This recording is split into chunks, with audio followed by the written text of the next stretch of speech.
নমস্কার, আমি তোমাদের আদিত্য দা। আদি ডাব্লিউপি চ্যানেলে আরও একটা নতুন ভিডিওতে তোমাদের সকলকে জানাই স্বাগত। তো বর্তমানে আমাদের ওয়েস্ট বেঙ্গলের সমস্ত চাকরি প্রার্থীদের খুবই শোচনীয় একটা অবস্থা।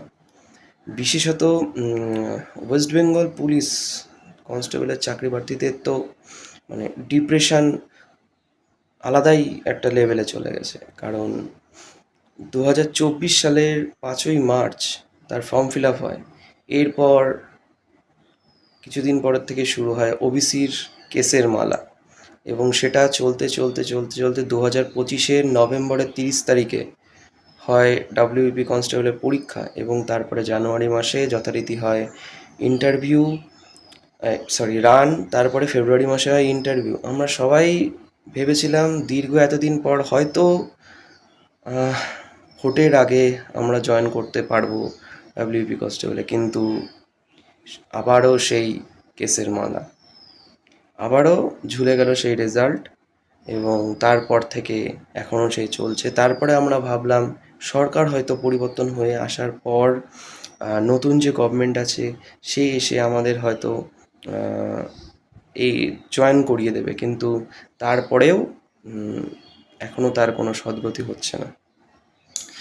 সরকার এই রেজাল্ট বের করার জন্য এবং চাকরিতে জয়েন করানোর জন্য করার জন্য আমরা যতদূর যা কর্মসূচি করার সব কিছুই করেছি। আমরা পিআরবিতে ডেপুটেশন দিয়েছি, আমরা মেল ক্যাম্পিং করেছি, সিএমও ক্যাম্পিং করেছি, ইভেন আমাদের সিএমের কাছেও ডেপুটেশন জমা দিয়েছি। কিন্তু সরকারের পক্ষ থেকে কোনো রকম প্রতিক্রিয়া আমরা এখনও দেখতে পাচ্ছি না, এবং এখনও কোনো রকম যে এই জয়েনিং করানোর কোনো রকম সদিচ্ছা সরকারের তরফ থেকে আমরা দেখতে পাচ্ছি না। কারণ আমরা দেখছি গত দিন যে ইডাব্লিউএসসি কেসের জন্য যে স্টে পড়ে গেল আমাদের রেজাল্টের ওপর, এবং 30শে সেপ্টেম্বর অবধি এই যে স্টেটা দেওয়া হলো, পরেও কিন্তু আমরা পিআরবিকে ডেপুটেশন দিই, এবং সেখান থেকে পিআরবি জানায় যে তোমরা সরকারের কাছে আবেদন করো, আমাদের হাতে কিছুই নেই, সরকার চাইলে সব করতে পারে। তো যাই হোক, আমরা সরকারের কাছেও আবেদন জানাই, আমরা সিএমও ক্যাম্পিং করি, মেল ক্যাম্পিং করি, ইভেন সরকারের কাছে ডেপুটেশনও দিই আমরা তার বাড়িতে, সিএমের বাড়িতে, কিন্তু সেখান থেকে এখনও পর্যন্ত আমরা কোনো রকম সদুত্তর পাচ্ছি না। এবং পিআরবির তরফ থেকেও আমরা দেখছি না যে এই কেসটাকে দ্রুত মেনশন করিয়ে রেজাল্টটা বের করার জন্য। না তারা ডিভিশন বেঞ্চে কোনো রকম কেস ফাইল করছে, না কিছু, তো চ্যালেঞ্জ কেস করছে, না কোনো কিছু করছে। তো এখন আমাদের পরবর্তী অন্য যে কর্মসূচি আছে তা গ্রহণ করার সময় চলে এসছে। আর ঘরে বসে থাকলে আর রেজাল্ট বেরোনোর কোনো সম্ভাবনা নেই। এবার দেখো, গত দিন আমি শুনছিলাম যে 7ই সেপ্টেম্বর পিএসসি ঘেরাও করার একটা ডাক দেওয়া হয়েছিল, দেখছিলাম। তো এই ডাক দেওয়ার কথা শুনে পিএসসি গতকাল গভীর রাতে একটা নোটিফিকেশান আউট করে, এবং সেখানে জানিয়ে দেয় যে মিসলেনিয়াস এবং অন্যান্য যে পরীক্ষাগুলো সেগুলো খুব দ্রুততার সাথে নেওয়া হবে, এবং তার মধ্যে শুধুমাত্র মিসলেনিয়াস বাদে বাকিগুলোর এখনও ফর্ম ফিল আপই হয়নি। কীভাবে আদৌ সম্ভব পরীক্ষা নেওয়া তা এখন একটা খুবই ধোঁয়াশার ব্যাপার। যদি হয়ে যায় তাও খুবই ভালো, কিন্তু আমার যতদূর মনে হচ্ছে এটা একটা কি বলবো, ললিপপ, যাতে পিএসসির ওই আন্দোলনটা না হয়। তো তোমাদের সবাইকে বলবো, এবার আমরা পরবর্তী একটা কর্মসূচি গ্রহণ করার চিন্তা ভাবনা নিয়েছি, যা আগামী 31শে আগস্ট সোমবার